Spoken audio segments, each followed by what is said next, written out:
He said, the Ramcharitmaanas is a book which tells us about the glories, the pastimes of Prabhu Shri Ram, his teachings.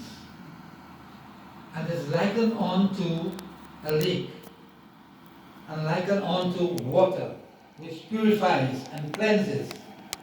It says, when we take a dip into this lake of Sri Ramcharitmaanas, there's a special type of feeling, a special type of cleansing.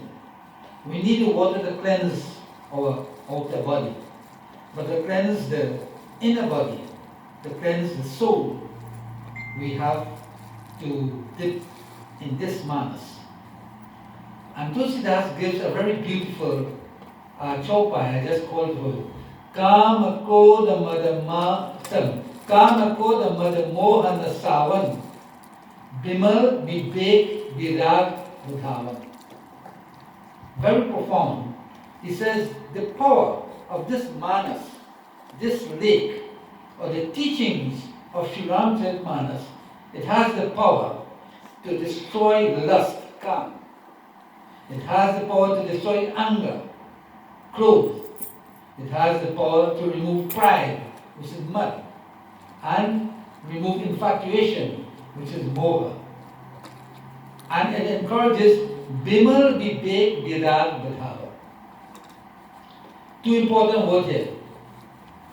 It gives pure wisdom, vivek, and vairag. Vairag is detachment.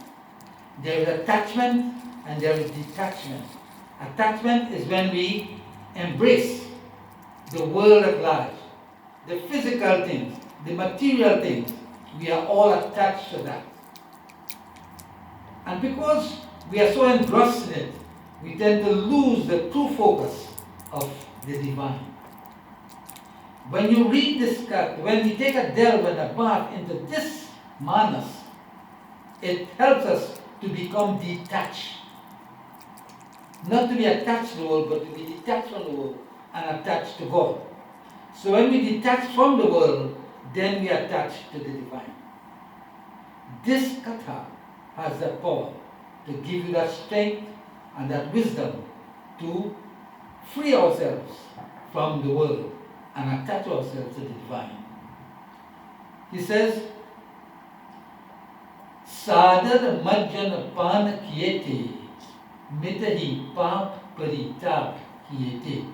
He says, by reverently bathing, in other words, by reverently reading, by reading with great devotion and living the principles, he says that by reverently bathing and drinking from this lake, he says all traces of sin vanish from the heart. That is the power and might of Sri Ramcharitmaanas. It removes all the negativities from our hearts. He says, for those people who have not washed their hearts with this water, he says they are cowards. Why?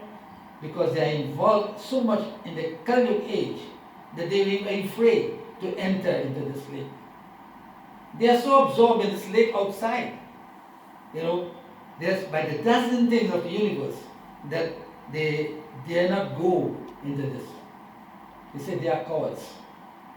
They said, those creatures wandering in pursuit of sensuous pleasures of the world, they will come to grief. And just as a deer runs in the distance, thinking, seeing a mirage, and thinking it's water, by the moment he reaches there, he realizes there is no water. It's just a mirage. A mirage is, sometimes when you're driving down the highway, you see in the distance like water, because the sun rays on the atmosphere. But when you go down there, it's not water. That's what you call a mirage. It's not there in real. So this is what, and you become disappointed. So the world is like that. We think the world is everything. It is really a mirage. Because we do not, at the point of death, nothing, we can carry nothing. All that we have worked hard for, we have sacrificed for, is of no meaning, because we take nothing. But when one is engrossed in this lake, then you have everything to take with you. Bhakti, which takes you to the divine. So I want to begin on this point. A double over Tulsidaas sings.